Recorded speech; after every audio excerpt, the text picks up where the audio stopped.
Bab 411. Saat ini, Villa Kelas 1 Thomson. Malan sedang berbaring di kursi santai di balkon kaca di lantai 2, menatap ponselnya dengan mulut tertutup. Lebih dari 300 orang menyukainya, memecahkan rekornya sejak dia mulai menggunakan WeChat. Adapun komentarnya, mereka datang satu persatu, dan saya bahkan tidak dapat menghitungnya lagi, dan saya bahkan tidak dapat membalasnya. Malan akhirnya merasakan apa artinya menjadi sorotan hari ini. Orang-orang di seluruh lingkaran pertemanan menatap lingkaran pertemanannya, dan mereka memujinya di area komentar, yang membuatnya merasa bahagia. Saat ini, beberapa sahabat Malan mengirim pesan kepada semua orang di grup, "Oh, saudari Lan pindah ke rumah kelas 1 Thomson hari ini, jadi dia harus mentraktirnya makan malam apapun yang terjadi." Itu benar, banyak orang menggema, "Saudari Lan, Anda pindah ke sebuah rumah besar yang dijual seharga lebih dari 100 juta yuan. Ini adalah acara yang sangat membahagiakan, jadi tidak masuk akal untuk tidak mengundang kami makan malam." Setelah beberapa saat, semua orang dalam kelompok keluar dan berbaris untuk disuguhi makanan oleh Malan. Malan melihat pujian mereka dan merasa tertekan di hatinya. "Mengundang makan, bagaimana saya bisa punya uang? Meskipun saya tinggal di rumah mewah yang bernilai lebih dari 100 juta yuan, saya bahkan tidak mampu membeli 1000 yuan." Saat ini, orang lain berkata, "Saudari Lan, dengan nilainya, dia harus mengundang seorang Sangrila untuk melewatinya." Seorang kakak perempuan dalam kelompok itu berkata, "Saudari Lan, jika aku akan mentraktirmu makan malam hari ini, aku akan membawamu ke spa kelas atas di malam hari. Rasanya luar biasa, kalau begitu aku akan mengajak kalian semua bernyanyi di Kaisar Emas malam ini. Bagaimana kalau saya mengajak semua orang untuk meremas kaki mereka dan menikmati pijatan kaki setelah bernyanyi? Kalian semua punya jadwal yang padat, jadi aku akan mengundang kalian ke bar larut malam." Semua orang sudah mengatur kegiatan malam itu, jadi kakak perempuan tertua yang memimpin menelepon Akeong Malan dan berkata, "Saudari Lan, tolong katakan sesuatu, semua orang menunggumu." Ketika Malan melihat betapa baiknya semua orang mengaturnya, dia sangat ingin keluar dan bermain dengan saudara perempuannya. Bagaimanapun, dia terlalu tertekan selama periode ini dan sangat ingin mengambil kesempatan untuk bersantai. Namun, semua orang meminta diri mereka sendiri untuk mentraktir tamu makan malam, tetapi mereka tidak dapat memberikan uang. Memikirkan hal ini, dia hanya bisa mencari alasan dan berkata, "Oh, saudari, maafkan aku.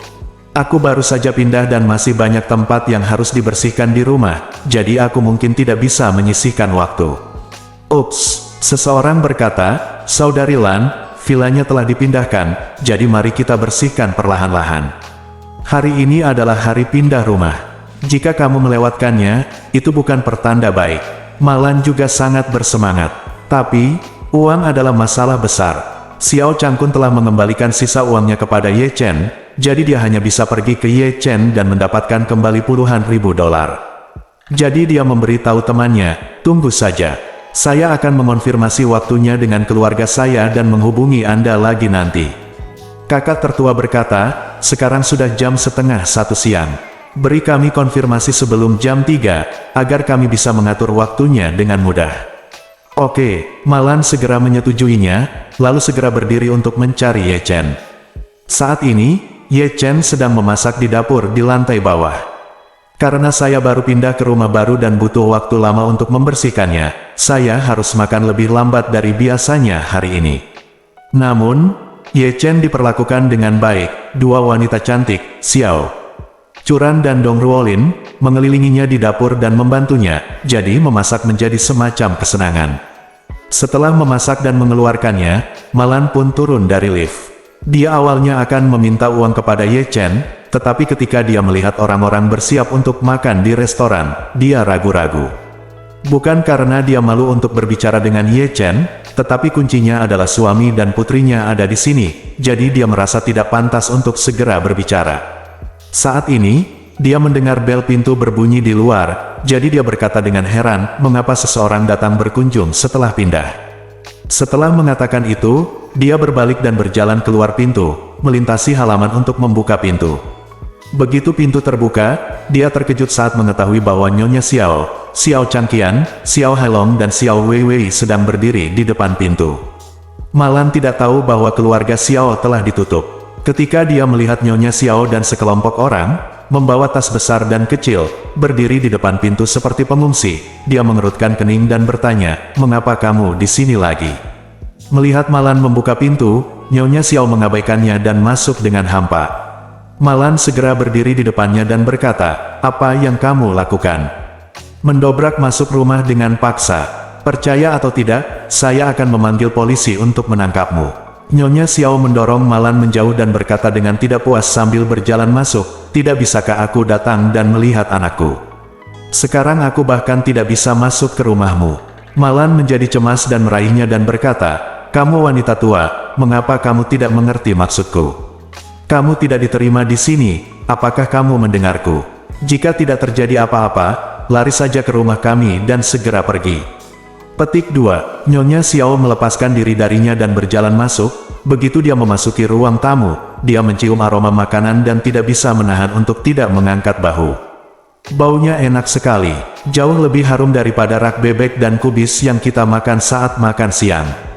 Sebelum makan siang selesai, orang-orang dari istana datang ke pintu. Setelah menangis lama, wanita tua itu sangat lapar hingga jantungnya menempel di punggungnya. Begitu saya mencium aroma ini, perut saya tiba-tiba keroncongan. Ketika Malan mendengar suara ini, dia langsung mencibir dan berkata, "Jadi kamu datang ke rumah kami untuk meminta makanan? Menurutku kamu begitu sombong saat itu. Setiap makan terasa dingin dan panas. Kenapa kamu lapar sekarang? Apakah kamu menjadi seperti ini?" Ketika Nyonya Xiao mendengar perkataan Malan, wajahnya memerah karena marah. Dia ingin memarahinya, tetapi ketika dia memikirkan rencananya untuk tinggal di Thomson Yipin dan menjalani kehidupan yang baik, dia hanya bisa menahannya dan berkata dengan lembut, "Menantu perempuan yang baik, ibu memang lapar. Bolehkah ibu membiarkan ibu makan dulu?" Malan mencibir dan berkata, "Berhentilah bermimpi, aku akan memberimu 10 detik untuk keluar, atau polisi akan membawamu pergi." Ketika Nyonya Xiao tidak bisa menjelaskannya kepadanya, dia berteriak keras di dalam hati, "Changkun, bisakah kamu tega melihat ibumu mati kelaparan?" Xiao Changkun berjalan keluar dengan ekspresi sedih di wajahnya dan berkata, "Bu, aku baru saja memberimu 1,21 juta kemarin, kenapa ibu ada di sini?" Nyonya Xiao segera duduk di tanah dan menangis dengan keras, "Anakku, kamu tidak tahu, bank telah menutup villa kita, dan aku serta saudaramu tidak punya tempat tinggal sekarang." Setelah mengatakan itu, dia menatap Xiao Changkun dan memohon dengan air mata mengalir di wajahnya, "Anak baik, kamu tidak bisa melihat ibumu mati kelaparan atau mati kedinginan, kan?" Xiao Changkun sedikit terkejut dan berseru, "Apa yang terjadi? Mengapa villa itu disegel?" "Itu bukan karena hutang grup Xiao." Nyonya Xiao menyeka air matanya dan berkata, "Anakku sayang, kamu tidak bisa mengabaikan kematian begitu saja. Villamu sangat besar. Kamu harus menyiapkan 2 kamar untuk ibu, Wei Wei dan aku akan tidur di kamar yang sama, dan kakakmu serta Hailong akan tidur di kamar yang sama." Malan tiba-tiba menjadi cemas dan berseru, "Wanita tua, mengapa kamu begitu tidak tahu malu? Sudah lama ku bilang padamu bahwa kamu tidak diterima di rumah kami, namun kamu masih menjilat wajahmu dan meminta untuk tinggal. Bukankah begitu? Apakah kamu tidak malu?" Nyonya Xiao mengabaikannya, memandang Xiao Changkun, dan memohon, "Changkun, kamu adalah kepala keluarga, bisakah kamu mengatakan sesuatu untuk ibuku?" Setelah mengatakan itu, dia menangis dan berkata, "Bu, tolong, saya akan berlutut untukmu." Bab 412. Melihat wanita tua itu hendak berlutut, Xiao Changkun panik dan buru-buru mengulurkan tangan untuk mendukungnya. Tapi wanita tua itu bertekad untuk berlutut. Dia pingsan dan langsung jatuh. Dia hanya ingin berlutut dulu. "Lihat apakah kamu, Xiao Changkun, benar-benar berhati keras. Tidak ada gunanya meskipun aku berlutut untukmu." Xiao Changkun memikirkan hal yang sama seperti Malan. Meskipun dia dan Malan kesulitan berurusan satu sama lain dan bahkan berencana untuk segera berpisah darinya, dia dan Malan memiliki pandangan yang sama tentang masalah wanita tua itu, yaitu, tidak peduli apapun, wanita tua itu tidak mungkin diizinkan untuk tinggal di dalamnya. Jadi, saat Xiao Changkun mendukung wanita tua itu, dia berkata dengan suara dingin, "Bu, jangan datang ke sini untuk mempermainkanku. Tidak peduli apa yang kamu katakan, aku tidak bisa membiarkanmu tinggal di villa ini." Petik 2. Nyonya Xiao tua menuduh dengan sedih, "Xiao Changkun, apakah kamu masih memiliki hati nurani? Kamu lahir di bulan ke-10 kehamilanku, dan kamu pindah ke villa yang begitu besar dan kamu masih tidak mengizinkan aku tinggal di dalamnya. Xiao Changkun mengangguk dan berkata dengan tegas, Bu, menyerah saja pada ide ini. Apapun yang terjadi, aku tidak akan pernah setuju kamu tinggal di sini. Apakah kamu mendengar itu? Malan mencubit pinggangnya dan berkata, jika kamu masih tahu cara menyelamatkan muka, cepat pergi. Jangan tunggu aku memanggil polisi dan menyeretmu keluar. Maka wajah lamamu tidak akan hilang, terlihat baik. Ekspresi Nyonya Xiao langsung turun, dia mendengus dingin, dan berkata, Xiao Changkun adalah anakku. Anak kandungku, dia memiliki kewajiban untuk menghidupiku. Aku tidak punya tempat tinggal sekarang, jadi dia harus menerima dan mendukungku. Mulai hari ini, saya hanya tinggal di sini dan tidak akan pergi kemanapun. Jika Anda tidak membiarkan saya hidup, saya akan pergi ke pengadilan untuk menuntut Anda. Jika Anda menyentuh saya akan menelepon polisi dan menuduh Anda melakukan pelecehan terhadap orang tua. Kalau begitu aku akan menangkapmu.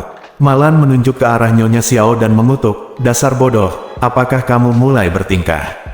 Aku tidak percaya ada orang yang berani menangkapku. Jika kamu tidak keluar hari ini, aku akan memukulmu sampai mati. Setelah mengatakan itu, Malan membuka gigi dan cakarnya dan memukul wajah Nyonya Xiao. Xiao Changqian segera memblokirnya dan berkata, apa yang akan kamu lakukan? Kalahkan orang tua itu, kan? Biar ku beritahu, ponselku bisa merekam videonya. Xiao Hailong dan Xiao Weiwei juga berlari dengan cepat, mengepung wanita tua itu, dan berdebat dengan alasan, masuk akal dan sah bagimu untuk mendukung nenek. Xiao Changkun tercengang. Ia juga tidak mengetahui bagaimana hukum secara umum menangani permasalahan seperti itu. Namun sepertinya ia sangat tidak beralasan jika hal tersebut benar-benar sampai ke otoritas kehakiman. Malan pun panik, jika kesuksesan mereka sangat bergantung pada hal ini, bagaimana mereka bisa menjalani kehidupan yang baik di masa depan. Saya baru saja pindah hari ini, dan saya bahkan belum bisa tidur nyenyak di villa ini. Nyonya Xiao tua yang menyebalkan ini akan mengganggunya. Bukankah itu akan membuatnya sangat menyebalkan? Tepat ketika pasangan itu tidak tahu harus berbuat apa, Ye Chen tiba-tiba berkata, memang merupakan kewajibannya untuk membiarkan ayah mertua saya menghidupi nenek saya, tetapi villa ini milik saya, dan saya tidak memiliki kewajiban untuk menghidupi yang lama, wanita. Xiao Changkun menghela nafas lega dan buru-buru berkata, apakah kamu mendengar itu? Villa itu milik menantuku, bukan milikku. Aku tidak bisa mengambil keputusan. Nyonya Xiao tua mengertakkan gigi dan menatap Ye Chen, mendengus dingin. Kamu pecundang telah makan dan minum di keluarga Xiaoku selama bertahun-tahun, bukankah kamu harus mendukungku? Ye Chen tersenyum tenang, saya tidak memiliki kewajiban hukum untuk mendukung Anda, jadi maaf, silakan kembali. Nyonya Xiao berkata sambil bercanda, saya tidak peduli. Jika Anda menikahi cucu saya, Anda harus mendukung saya. Saya telah memutuskan untuk tinggal di villa ini hari ini. Tidak ada yang bisa mengeluarkan saya. Saya akan mati di sini. Petik 2. Ye Chen mengerutkan kening dan berkata, kamu masuk ke rumah orang tanpa izin dan menimbulkan masalah. Jika kamu tidak pergi, saya akan memanggil polisi untuk menangkapmu. Nyonya Xiao tua mencibir, tangkap saya. Saya akan datang ke rumah putra saya atau rumah cucu perempuan saya. Mengapa polisi harus menangkap saya? Bahkan jika Anda menarik Kaisar Langit, saya tidak akan takut. Ye Chen mengangguk karena dia tidak menyerah. Jangan salahkan dirimu karena bersikap kasar. Jadi, dia berkata dengan tenang, Nyonya tua, karena Anda tidak punya tempat tinggal, bagaimana kalau saya mengatur tempat tinggal Anda? Makanan dan akomodasi sudah termasuk, dan tidak memerlukan biaya sepeser pun. Jangan lakukan ini padaku. Nyonya Xiao tua berkata dengan nada menghina, apakah kamu ingin aku tinggal di rumah tua tempat kalian berempat tinggal sebelumnya? Biar ku beritahu, tidak ada pintu. Nyonya tua, aku tidak mungkin tinggal di tempat kumuh seperti itu, tapi aku akan puas denganmu, Thompson kelas 1, hari ini. Ye Chen mencibir, kamu terlalu banyak berpikir. Rumah tua itu juga dibeli dengan uang, jadi bagaimana aku bisa membiarkanmu tinggal di dalamnya secara gratis? Setelah mengatakan itu, dia segera mengeluarkan ponselnya dan mengirimkan pesan WeChat ke Chen Zekai. Keluarga Xiao datang ke Tang Chen Yipin untuk menimbulkan masalah. Sampaikan salam dan kirim orang-orang ini ke pusat penahanan selama setengah bulan. Chen Zekai dengan cepat membalas pesan tersebut, "Saya mengerti, Tuan Muda, saya akan segera membuat pengaturannya." Saat ini, Malan benar-benar tidak senang dengan Nyonya Xiao dan ingin mendorong dan mengusirnya.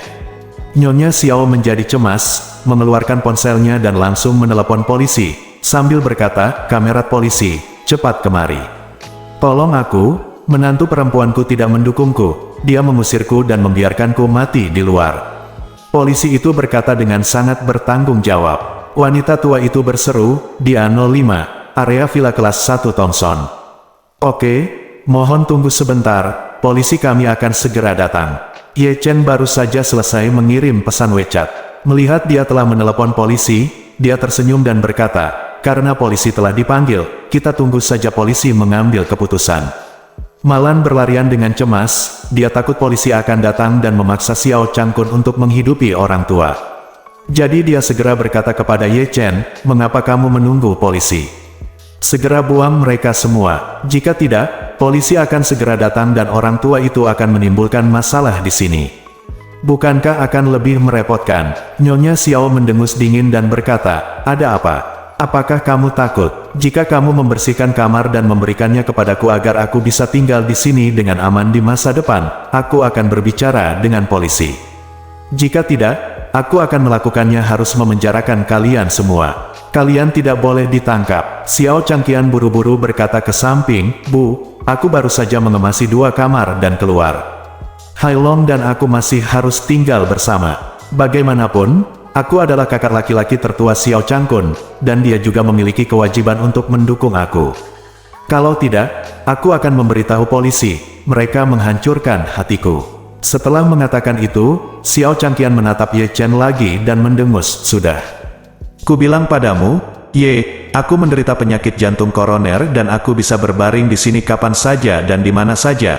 Kamu harus bertanggung jawab atas aku berbaring di sini sampai akhir." Ye Chen tersenyum tipis dan berkata, "Mari kita tunggu sampai polisi tiba." Tak lama kemudian, terdengar ketukan di pintu. Xiao Changqian sangat gembira dan buru-buru memerintahkan Xiao Hailong, "Hailong, pergi dan buka pintunya." Xiao Hailong segera keluar dan membuka pintu. Saat ini, tim petugas polisi masuk keluar pintu. Nyonya Xiao segera menangis dan berteriak, "Kamerat petugas polisi, Anda harus membuat keputusan untuk saya. Putra saya sendiri tidak mau mendukung saya, dan saya, menantu perempuan dan cucu menantu saya, ingin memukuli saya." Bab 413. Malan buru-buru berkata, "Kamerat polisi, jangan dengarkan omong kosong wanita tua ini. Dia sudah lama mengusir suamiku dari rumah dan memutuskan hubungan antara ibu dan anak." Petugas polisi itu memandang ke arah Malan, lalu menatap Nyonya Xiao, dan bertanya, "Apakah yang dia katakan itu benar?" "Itu tidak benar," Nyonya Xiao tua berkata dengan tergesa-gesa, "saya baru saja mengatakannya karena marah." Kata-kata marah, Xiao Changkun juga marah dan berseru, "Kamu sudah lama tidak mengizinkan kami tinggal di villa keluarga Xiao, dan kamu telah mengusir aku dan putriku dari grup Xiao. Kamu juga telah menahan Malan dan aku di grup Xiao. Pensiun grup, memutuskan hubungan ibu anak denganku, dan sekarang setelah aku putus asa, kamu baru saja mengatakan sesuatu karena marah kepadaku." Petugas polisi itu mengerutkan kening dan bertanya, "Villa milik siapa ini?" Ye Chen berkata, "Milikku." Petugas polisi itu mengangguk dan bertanya, "Apa hubungan Anda dengan wanita tua di lapangan ini?" "Tidak masalah," Ye Chen berkata, "dia adalah nenek istriku." Petugas polisi berkata kepada wanita tua itu, "Anda berada di tempat yang salah. Anda dapat bernegosiasi dengan putra dan putri Anda tentang dukungan, tetapi Anda tidak dapat masuk ke rumah cucu ipar Anda dan menimbulkan masalah. Anda sudah dicurigai melakukan pembobolan ke dalam rumah dan menimbulkan masalah." "Apa?" Nyonya Xiao tua mengomel dengan marah, "Apakah kamu mengira pintunya diblokir? Saya tidak bisa datang ke rumah anak saya lagi." Petugas polisi berkata dengan sabar, "Kuncinya ini bukan rumah anak Anda, mengerti?" "Saya mengerti Anda, Paman." Nyonya Xiao mengomel dengan marah, "Saya tidak peduli tentang ini. Mereka harus menerima saya hari ini, jika tidak, saya tidak akan pergi." Xiao Changqian juga khawatir dan berseru, "Saya kakak tertua Xiao Changkun. Saya tidak punya tempat tinggal sekarang. Dia juga memiliki kewajiban untuk mendukung saya. Jika mereka tidak menerima kami tidak akan pergi." "Benar, Kami tidak akan pergi. Xiao Hailong dan Xiao Weiwei juga duduk di tanah dan tetap di sini. Malan terlihat sangat jelek dan berkata, bukankah kamu adalah keluarga beranggotakan 4 orang yang terlalu tidak tahu malu?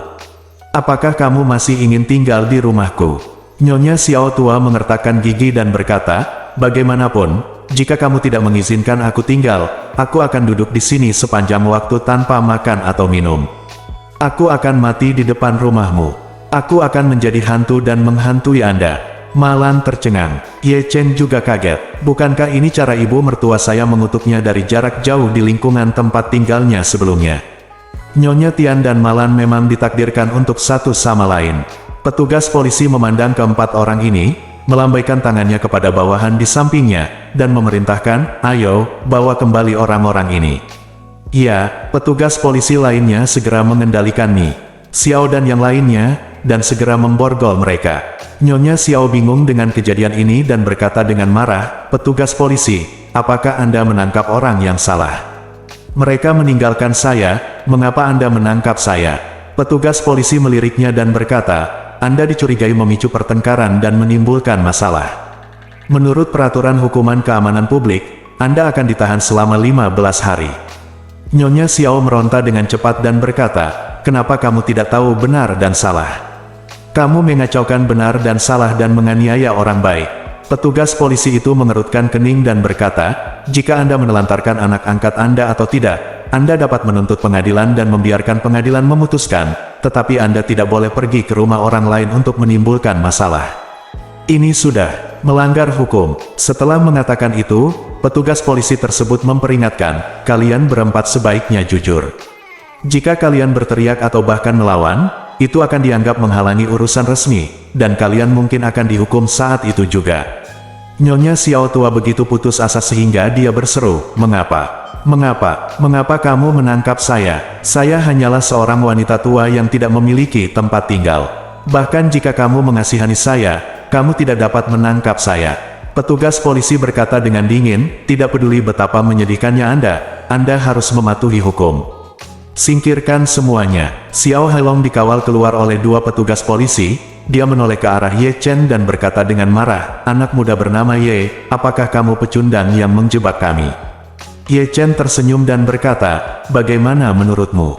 Xiao Changqian mengumpat dengan keras, kamu yang bermarga Ye pasti akan menerima balasan. Cepat atau lambat kamu akan dipotong-potong dengan 1000 pisau. Petugas polisi terkemuka itu berteriak, diam. Setelah itu, sekelompok petugas polisi memasukkan keempat anggota keluarga Xiao ke dalam mobil polisi dan pergi ke kantor polisi. Malan memperhatikan mobil polisi itu pergi, menari dengan penuh semangat dan berulang kali bersorak, bagus, wanita tua sialan ini akhirnya mendapat balasan. Xiao Changkun menghela nafas dan berkata padanya, bersikaplah sopan dan jangan biarkan dia tinggal di sini, tapi bagaimanapun juga dia adalah ibuku. Malan mengerutkan bibirnya, siapapun yang kamu cintai adalah ibumu, selama kamu tidak tinggal di rumahku. Xiao Churan, yang terdiam sepanjang waktu, menghela nafas dan berkata, nenek sangat menyedihkan sekarang. Mengapa kita tidak meminjamkan rumah lama kita untuk ditinggalinya? Pinjamkan padanya. Malan mencibir, bahkan jika aku membeli 4 ekor babi dan memeliharanya, aku tidak akan pernah membiarkan mereka tinggal di sana. Apakah kamu lupa apa yang dia lakukan pada kita? Xiao Churan menghela nafas dan berkata, bagaimanapun juga, dia tetaplah nenekku, jadi aku masih merasa sedikit tidak bisa ditoleransi.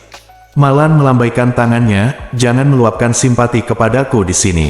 Orang tua ini mengira Xiao Changqian dan keluarganya telah lama berada dalam masalah. Kali ini tepat, biarkan mereka pergi ke pusat penahanan dan menderita. Berbicara tentang ini, Malan berkata dengan penyesalan, sayang sekali saya tidak bisa pergi ke pusat penahanan dan melihat keadaan menyedihkan wanita tua Xiao di dalam sel. Jika tidak, saya akan membuat video dan menontonnya 20 kali sehari. Xiao Churan menggelengkan kepalanya tak berdaya dan berkata, apakah lebih baik membiarkan nenek mendapat pendidikan, yang terbaik adalah mengubah perilakunya. Berbicara tentang ini, Xiao Churan berkata kepada Malan lagi, Bu, jika tidak ada pekerjaan lain di sore hari, saya akan pergi ke perusahaan. Dong Ruolin di samping juga berkata, saya kebetulan harus kembali ke perusahaan untuk melakukan beberapa tugas, bagaimana kalau kita pergi bersama? Oke, Xiao Churan berkata, kalau begitu aku akan memberikannya padamu. Xiao Churan dan Dong Ruolin segera berkemas dan segera pergi. Ye Chen mengirim mereka berdua ke halaman dan melihat Xiao Churan pergi. Saat ini, Ye Chen menerima pesan WeChat dari Chen Zekai, yang berbunyi, Tuan, keempat anggota keluarga Xiao telah ditahan secara administratif karena menyebabkan masalah dan telah dikirim ke pusat penahanan. Oke, Ye Chen menjawab, itu dilakukan dengan baik. Chen Zekai bertanya lagi, Tuan, apakah mereka agak pendek? Apakah Anda ingin melakukan pekerjaan seks dan mengurung mereka selama 1,5 tahun? Tidak perlu, Ye Chen menjawab, kunci mereka selama 1,5 tahun, tetapi mereka akan memiliki tempat makan dan tempat untuk tidur. Mengapa kita tidak memberi mereka pelajaran saja dan membiarkan mereka keluar dan merasakan apa rasanya seperti berada di jalan? Baik, Guru. Ye Chen meletakkan ponselnya dan melihat Malan dengan marah membuang semua barang bawaan keluarga Xiao ke tempat sampah di luar. Keempat anggota keluarga Xiao sangat menderita sekarang. Saat mereka keluar dari pusat penahanan, mereka bahkan tidak mempunyai pakaian ganti. Saat dia menghela nafas, Malan berjalan kembali setelah membuang barang bawaannya, berjalan tepat di depan Ye Chen, dan berkata, Ye Chen, apakah ayahmu memasukkan kembali semua sisa uang dari membeli furnitur ke dalam kartumu? Ye Chen mengangguk, ya, ada apa? Malanyi berkata dengan nada memerintah, berikan semuanya padaku, aku ingin menggunakannya. Bab 414. Malan merasa selama dia berbicara dengan Ye Chen, seorang pecundang, tidak akan berani untuk tidak menaatinya. Selama dia mentransfer uang ke kartunya, dia bisa mengundang saudara perempuan baiknya untuk makan malam bersama. Setelah makan malam, saudara perempuan itu akan mengatur kereta api. Ini yang disebut kehidupan di kelas atas. Ketika Ye Chen mendengar bahwa dia menginginkan uang, dia segera menggelengkan kepalanya dan berkata, Bu, saya tidak bisa memberimu uang ini.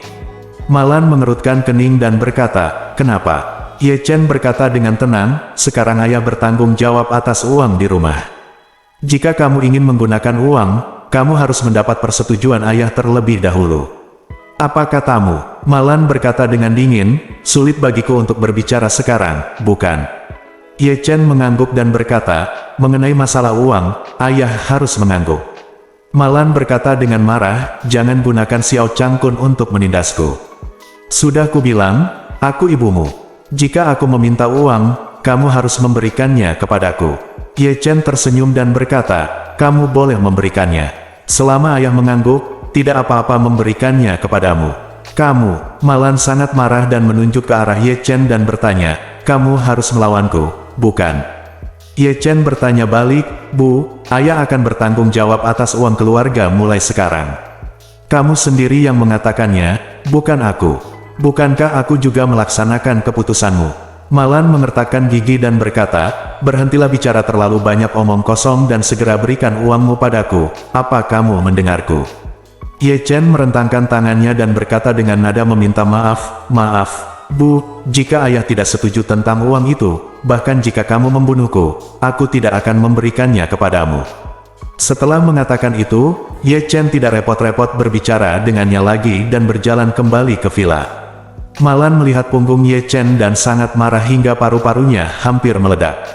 Dia ingin pergi ke Xiao Changkun dan meminta Xiao Changkun untuk menyapa Ye Chen, tapi setelah berpikir 2 kali, dia menyerah karena dia tahu bahwa Xiao Changkun pasti tidak akan setuju. Orang tua ini bahkan lebih baik daripada Ye Chen sekarang. Dia tidak hanya tidak mendengarkan dirinya sendiri atau menaatinya, dia bahkan memanggilnya keluar dan ingin berpisah darinya. Jika kamu pergi kepadanya untuk memohon padanya saat ini, kamu tidak meminta masalah. Memalukan, Malan merasa sangat marah dan tertekan, dan untuk beberapa saat tidak tahu harus berbuat apa. Di grup WeChat, kakak perempuan masih menunggu balasannya, dia malu dan tidak mau melepaskan semua rencana hiburan. Saat ini, Ye Chen sedang membersihkan dapur, dan Xiao Changkun dengan santai menyeruput teh dan membaca koran di sofa Huang Huali yang ditinggalkan ayahnya, dengan ekspresi senang di wajahnya.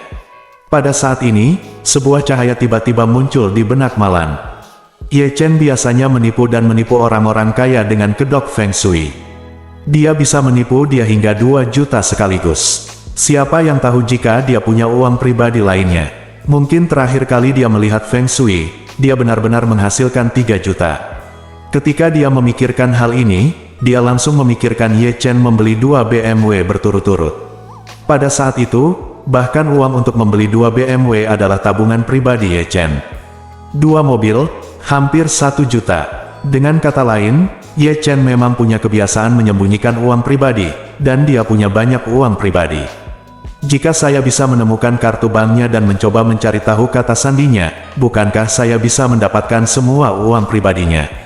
Saya tidak ingin orang ini memiliki 1 juta, meskipun dia memiliki 100.000, itu sudah cukup bagi saya dan saudara perempuan. Saya untuk menghabiskan banyak waktu memikirkan hal ini. Wajah Malan segera menunjukkan senyuman yang tak tertahankan, dan dia segera memutuskan untuk mencurinya. Jadi, dia naik ke lantai 2 tanpa henti dan mencoba membuka kamar Ye Chen dan Xiao Churan. Ketika dia membukanya, dia menemukan bahwa pintunya tidak terkunci, dan dia merasa senang. Setelah memasuki rumah, dia mulai mengobrak-abrik lemari.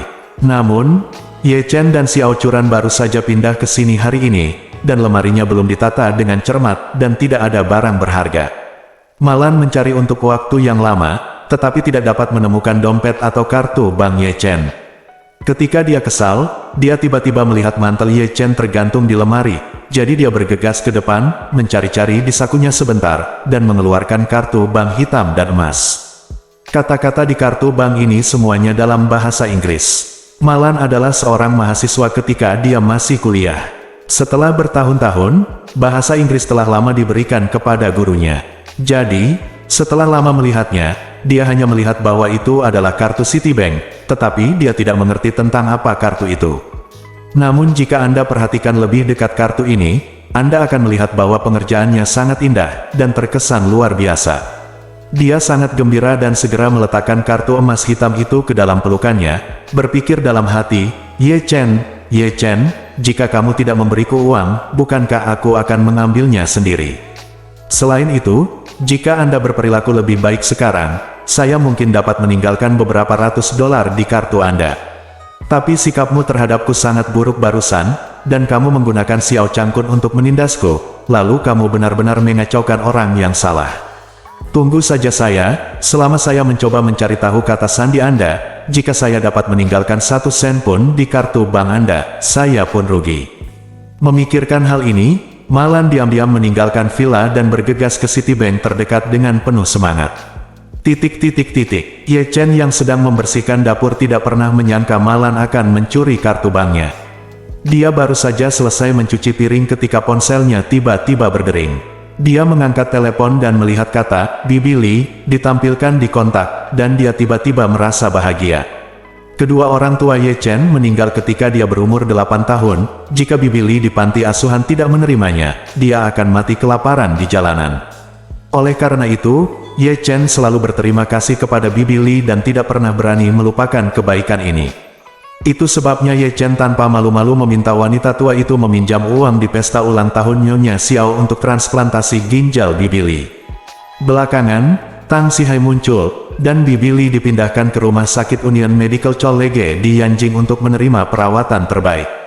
Selama periode ini, Ye Chen hanya mengetahui bahwa operasinya berjalan lancar, dan Tang Sihai juga mengatur perawatan pemulihan terbaik untuknya. Namun, Ye Chen sendiri tidak pernah berinisiatif untuk menghubungi Bibi Li. Hal ini terutama karena dia tidak ingin mengganggu dia dan berharap dia akan fokus menjaga kesehatanmu di Yanjing. Setelah menekan tombol jawab, Ye Chen buru-buru berkata, Bibi Li. Suara ramah Bibi Li datang dari ujung telepon yang lain, ini aku, Ye Chen, bagaimana kabarmu akhir-akhir ini? Ye Chen berkata dengan semangat, saya baik-baik saja Bibi Li, bagaimana kesehatanmu? Bibi Li berkata sambil tersenyum, saya pulih dengan baik setelah operasi dan reaksi penolakan saya tidak terlalu kuat. Dokter mengatakan bahwa saya hampir memenuhi standar pemulangan dan dapat kembali ke Jinling dalam beberapa hari. Ye Chen sangat gembira, bagus sekali. Saat Bibi kembali, aku akan menjagamu. Bibi Li buru-buru berkata, Ye Chen, tolong jangan buang-buang uang. Jika perawat tidak membocorkannya secara tidak sengaja sekarang, saya tidak akan tahu bahwa Anda membayar jutaan dolar untuk biaya perawatan sebelum dan sesudah operasi saya. Bibi bahkan tidak tahu bagaimana aku harus berterima kasih. Saat dia mengatakan itu, Bibi Li di ujung telepon mulai menangis terseduh-seduh. Ye Chen merasa masam di hatinya dan berkata dengan tergesa-gesa, "Bibi Li, tolong jangan menangis. Ini yang harus saya lakukan. Anda lupa bahwa ketika saya berumur 8 tahun, saya berkeliaran di jalan selama 3 hari 3 malam. Aku sangat lapar hingga aku kurus seperti tongkat. Jika kamu tidak membawaku kembali ke panti asuhan, aku mungkin sudah mati di jalan." Bab 415. Bibi Li di ujung telepon menghela nafas, adalah tugas Bibi untuk menyelamatkanmu, tetapi kamu tidak memiliki kewajiban untuk membantu Bibi membayar begitu banyak biaya pengobatan. Terlebih lagi, Bibi juga tahu seperti apa hidupmu di keluarga Xiao. Setelah mengatakan itu, Bibi Li berkata lagi, "Ye Chen, jangan khawatir, Bibi pasti akan menemukan cara untuk mengembalikan uang ini kepadamu." Ketika Ye Chen mendengar ini, dia terharu. Bibi Li sangat peduli pada dirinya sendiri dan memperlakukannya seperti putranya sendiri. Jadi dia berkata dengan serius, "Bibi Li, kamu tidak perlu khawatir tentang uang, dan kamu tidak perlu berpikir untuk membayar saya kembali." Bibi Li segera berkata, "Bagaimana ini bisa dilakukan? Kamu menghabiskan begitu banyak uang atas nama Bibi, Bibi harus menemukan cara untuk membayarmu kembali." Ye Chen menolak lagi dan berkata, "Saya akan selalu mengingat kebaikan Anda kepada saya. Tidak peduli berapa banyak uang yang saya habiskan untuk perawatan Anda, itu tetap merupakan hal yang benar untuk dilakukan. Jika Anda mengungkit masalah pembayaran kembali uang tersebut sekali lagi, kamu memperlakukanku seperti orang luar, aku tidak akan pernah melihatmu lagi di masa depan." Meskipun Bibi Li merasa sangat tersentuh ketika mendengar ini, dia juga sangat jelas bahwa tidak peduli apa yang Ye Chen katakan, uang itu harus dikembalikan kepadanya bagaimanapun caranya. Tapi dia hanya bisa mengubah kata-katanya dan berkata, "Kamu sudah bijaksana sekarang, dan Bibi akan mendengarkanmu." Setelah mengatakan itu, Bibi Li bertanya lagi, "Ngomong-ngomong, Ye Chen, bagaimana kabarmu dan Curan akhir-akhir ini?" Dia ingat bahwa hubungan antara Ye Chen dan Xiao Curan selalu rumit, jadi dia sangat mengkhawatirkannya. Meskipun dia tahu bahwa Ye Chen menikah hanya karena beberapa alasan khusus, dan hubungannya dengan Xiao Curan tampaknya tidak terlalu stabil, dia selalu merasa bahwa pasangan muda ini memang pasangan yang sempurna. Oleh karena itu, dia dengan sepenuh hati berharap Ye Chen dan Xiao Curan benar-benar bisa jatuh cinta dan kemudian memiliki anak laki-laki gemuk dan menjadi tua bersama. Ketika Ye Chen mendengar pertanyaan Bibi Li, dia buru-buru tersenyum dan berkata, "Bibi Li, Curan dan aku berada dalam hubungan yang sangat stabil sekarang. Saat kamu kembali, aku akan membawa Curan bersamamu untuk membantumu." Bibi Li menghela nafas lega dan berkata sambil tersenyum, "Oh, kalau begitu kamu harus cepat hamil Curan secepatnya. Kalian berdua sudah tidak muda lagi. Sudah waktunya punya bayi." Setelah mendengarkan nasihat Bibi, pasangan muda itu punya bayi. Setelah itu, hubungan ini akan lebih stabil. Ye Chen menghela nafas dalam hatinya, dia belum bisa naik ke tempat tidur Xiao Curan, apakah sekarang masih terlalu dini untuk memiliki anak? Namun, saya tidak bisa mengatakan ini secara langsung kepada Bibi Li, jadi saya tersenyum dan berkata, "Saya mengerti Bibi Li, jangan khawatir, kami akan memikirkannya baik-baik." Bibi Li tersenyum dan berkata, "Bagus, bagus. Bibi tidak akan memberitahumu lagi." Perawat mendesakku untuk menutup telepon dan berkata aku tidak bisa bicara terlalu banyak. Ye Chen buru-buru berkata, "Kamu harus memberitahuku ketika kamu kembali ke Jinling." "Oke, jangan khawatir. Selamat tinggal." Setelah mengatakan itu, dia menutup telepon. Pada saat yang sama, Malan bergegas ke Citibank terdekat. Dia mengambil kartu emas hitam itu dan langsung pergi ke ATM bank. Dia merasa Ye Chen tidak akan memiliki banyak uang di kartunya, dan dia tidak perlu pergi ke konter, dia cukup mengoperasikan ATM secara langsung dan mentransfer uang ke kartunya. Jadi, dia memasukkan kartu emas hitamnya, dan sebuah pesan muncul di antarmuka, "Halo, anggota VIP Citibank yang terhormat, kami merasa terhormat dapat melayani Anda. Silakan masukkan kata sandi kartu emas hitam Anda." Malan mengerutkan bibirnya dan berkata, "Sungguh sial. Kamu masih anggota VIP. Kamu pamer. Saat aku punya 2 juta di kartuku, aku juga menjadi pelanggan keuangan VIP di ICBC." Karena itu, dia siap untuk mencoba kata sandi kartu ini. Karena pengalamannya berhasil mencoba kata sandi ponsel Xiao Changkun, Malan merasa bertekad untuk menang kali ini. Dia memikirkannya dengan hati-hati dan berpikir dalam hati, Ye Chen, seorang pecundang, sangat menyayangi putrinya. Mungkin kata sandi kartu banknya adalah hari ulang tahun putrinya. Jadi, dia langsung memasuki hari ulang tahun Xiao Churan. Kemudian, pesan langsung muncul di layar, "Halo, anggota VIP Citibank yang terhormat, kata sandi yang Anda masukkan salah. Anda dapat mencoba 2 kali lagi hari ini." Kata sandi salah. Malan tertegun sejenak, lalu berteriak, "Hei Ye Chen, kamu terus mengatakan kamu mencintai putriku sepanjang hari, tapi kata sandi kartu banknya bukan hari ulang tahun putriku. Lihat Xiao Changkun sialan itu, kata sandi ponselnya dapat disetel menjadi 2. Ini hari ulang tahun kekasih lama lebih dari 10 tahun yang lalu." Memikirkan hal ini, dia mengerutkan kening lagi dan berpikir, mungkinkah ini ulang tahun pernikahan mereka? Kemudian, dia segera memasuki hari jadi pernikahan Ye Chen dan Xiao Churan.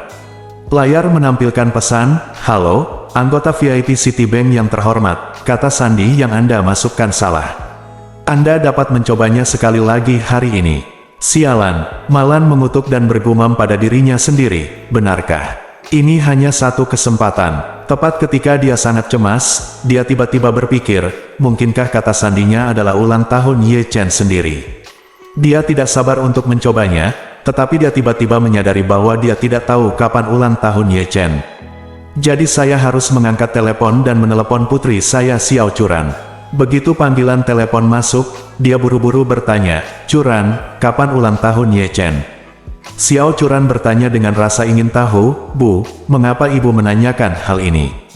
Xiao Churan tahu bahwa ibunya selalu meremehkan Ye Chen, jadi dia tidak begitu mengerti mengapa dia menanyakan ulang tahun Ye Chen padanya. Malan buru-buru berkata, "Oh, menurutku bukan karena kerja kerasnya Marven membeli villa untuk keluarga kami. Aku hanya ingin mencari kesempatan untuk menghadiahinya dan merayakan ulang tahunnya atau semacamnya." Xiao Churan berkata, "Ulang tahun Ye Chen adalah pada hari kedua bulan kedua lunar."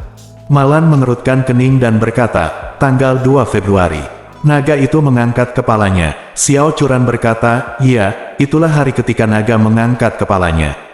Malan buru-buru bertanya, "Hari apa dalam kalender Masehi?" "Tanggal 13 Maret. Oke, aku mengerti." Setelah Malan selesai berbicara, dia tidak sabar untuk menutup telepon, dan kemudian dia mulai berpikir keras. Dia tahu tahun berapa Ye Chen lahir, tapi sekarang dia tidak yakin apakah itu 0202 di kalender lunar atau 0313 di kalender matahari. Sekarang Anda memiliki satu kesempatan lagi untuk mencoba kata sandinya. Jika Anda salah mencoba, Anda mungkin langsung diblokir. Jadi, dia harus mengerjakan soal pilihan ganda. Setelah dipikir-pikir, Malan merasa bahwa ulang tahun kalender lunar Ye Chen jatuh pada hari kedua bulan Februari, saat naga mengangkat kepalanya. Ini adalah hari yang lebih bermakna, dan juga merupakan festival kepala naga dalam kalender lunar. Perbandingannya, tanggal 13 Maret hari ulang tahun kalender matahari, sepertinya agak hambar. Oleh karena itu, dia merasa jika Ye Chen menggunakan hari ulang tahunnya sebagai kata sandinya, dia juga harus menggunakan kalender lunar. Jadi dia tiba-tiba bergerak dan langsung memasukkan ulang tahun bulan Ye Chen ke dalam area kata sandi. Segera setelah itu, sebuah pesan muncul di layar yang membuatnya bersemangat. "Halo, anggota VIP Citibank yang terhormat, verifikasi kata sandi Anda berhasil, silakan pilih layanan tertentu." Malan tidak menyangka dia salah melakukannya, dan dia sangat gembira. Dia segera mengklik opsi untuk memeriksa saldo, ingin melihat berapa banyak uang yang ada di kartu bank Ye Chen. Sesaat kemudian, deretan angka panjang yang membuat Malan pusing langsung terpampang di layar. "Hei, aku tidak menyangka Ye Chen, pecundang ini, punya banyak uang. Coba aku hitung berapa kali dia bisa membuat wajah untukku." Malan bergumam tanpa sadar, dan kemudian menghitung dengan hati-hati. Dia sangat ketakutan. 1, 10, 100, 1000, 10.000, 100.000, 1 juta, 10 juta. 100 juta, 1 miliar, 10 miliar. Malan mencengkeram hatinya erat-erat dan menahannya untuk mencegah dirinya pingsan, dan dia berseru dengan panik, "Apa-apaan ini? Pecundang ini sebenarnya memiliki 21,9 miliar di kartunya." Bersambung.